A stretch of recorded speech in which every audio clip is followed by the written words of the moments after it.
E aí galera, bem-vindos à Literatura do Medo. Hoje eu trouxe para vocês um romance policial brasileiro, de um autor que trabalhou com psicologia, escreveu livros de psicanálise, foi pesquisador, professor de universidade.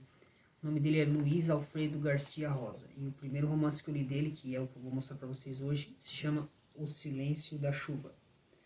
Então, ele é um autor que publicou bastante, tá? Ele criou um personagem que é brasileiro, né, gente? Um detetive brasileiro, digamos assim, que é o inspetor Espinosa. Depois ele vai virar o delegado Espinosa. Então, assim, é um livro muito bacana. Eu vou ler um pouquinho aqui, depois eu vou falar sobre ele.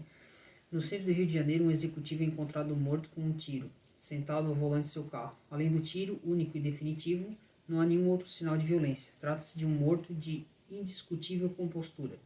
Mas como é possível que ninguém tenha visto nada, que ninguém tenha ouvido o tiro? Né? Aí então ali segue a sequência ali da sinopse, daí eles vão investigar e tal, vai chegar esse inspetor Espinosa, né? Mais pra frente ele vai subir de cargo e tal. Então é um excelente livro. O que esse livro tem de diferente em relação a outros romances policiais? O personagem principal, que é o Espinosa, ele é muito interessante, porque em alguns momentos assim ele consegue ser muito esperto e desenvolver e descobrir as coisas do caso, e em outros ele é bem falho, assim, bem humano. Ele se perde, ele se envolve com quem não é para se envolver, ele fica com pena das testemunhas. Então, assim, é bem interessante nesse ponto, que o personagem às vezes se perde e fica, assim, desorientado. Então, é um livro excelente. Ele escreveu várias obras, tá? Então, quem começar ele ler, não conhece, começar a ler ele agora, eu trouxe aqui a lista de obras para vocês verem. Tá? Deixa eu pegar minha colinha aqui, porque é difícil lembrar todas as datas. Então, O Silêncio da Chuva, que é esse que eu falei aqui, de 1996. Depois ele escreveu Achados e Perdidos, em 1998. Vento Sudoeste, em 99. Uma Janela em Copacabana, em 2001. Perseguido, em 2004. Berenice Procura, em 2005. Espinosa Sem Saída, em 2006. Na Multidão, em 2007. Esse eu gosto bastante, assim, se sentir no meio das pessoas, assim, fica meio abafado, é bem legal. Céu de Origamis, 2009. Fantasma, em 2012, Um Lugar Perigoso, 2014 e A Última Mulher, em 2019.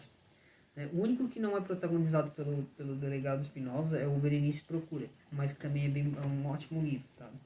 Só eu li todos. Tá? Então, meu mestrado foi sobre isso, na verdade, foi sobre romance policial, e esse foi o autor que eu escolhi para trabalhar. Então, eu gosto bastante dele. Pelo fato de ele ter ganho o Jabuti, eu acho que também ajudou nessa parte dos romances dele, que, né, foi saindo basicamente um atrás do outro.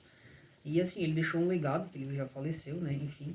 Ele deixou um legado de um detetive muito bacana, né, muito bacana mesmo. Então assim, o que eu posso falar sobre os romances dele? De modo geral, a maioria dos romances, as pessoas chegam já procurando um delegado, porque ele já meio que tem uma fama na delegacia de ser um cara legal, de se preocupar com as vítimas, assim, bem humano.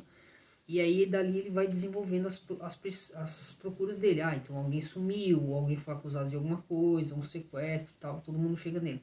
E é legal que ele sempre trabalha com conjecturas, né? Diferente do Sherlock Holmes, que consegue, por exemplo, ver todos os detalhes e anotar tudo. Ele não, ele consegue pegar alguns detalhes, mas ele trabalha com bastante conjecturas. Ah, pode ter acontecido isso, pode ter acontecido aquilo. E além dali ele vai conduzindo a investigação dele. É legal no primeiro romance, principalmente, que o vilão da trama é uma pessoa que ele não esperava, e assim, passou várias pessoas na mente dele, várias ideias, e realmente passou longe de ser o que ele queria, né? Então, inclusive o desfecho do primeiro livro, O Silêncio da Chuva, é muito interessante, porque pega a pessoa assim, nossa, eu jamais ia imaginar que ia acontecer isso, né? Não é o tipo de desfecho que tu consegue imaginar o final. Ah, não, eles vão prender o bandido, eles vão fazer isso. Ele é um desfecho bem bacana. Então fica aí a dica de livros, depois eu coloco ali no link do vídeo todas as obras dele para vocês procurarem. Podem ler todas, que todas são ótimas, né? Claro que tem, eu vou dizer assim, ó, se fosse a minha recomendação, tá? Os que eu mais gostei. Foi o primeiro, Silêncio da Chuva. Perseguido, é muito bom. Na Multidão. E Vento Sudoeste. Vento Sudoeste também é muito bom. Vento Sudoeste, Silêncio da Chuva, Perseguido e Na Multidão. Esses foram os que eu gostei mais. Não que os outros não sejam bons, eles também são. Mas esses aqui, eles têm uma parte bem legal. E ele também escreveu alguns livros ligados à psicanálise, como Freud o Inconsciente e um outro de introdução à metapsicologia freudiana, acho que é assim que se fala, enfim. Ele traz essa análise. Então, ele tem bem completo, e até para quem quer a parte acadêmica, bem bacana. Então fica a dica de um autor brasileiro, uma obra excelente, tá? E o legal, mais legal do livro é o personagem Espinosa. Você vai gostar dele porque você vai se envolvendo. Ele tem casos amorosos, ele tem é separado e aí ele fica naquela divagação, se, né, com quem ele fica e tal. Então é bem bacana. Fica mais uma dica aí pra vocês. Não esquece de dar o like e curtir o canal. Então, ó, mostrando de novo a capa. Aqui. Um excelente livro. Valeu, pessoal. Curte o canal lá e divulguem.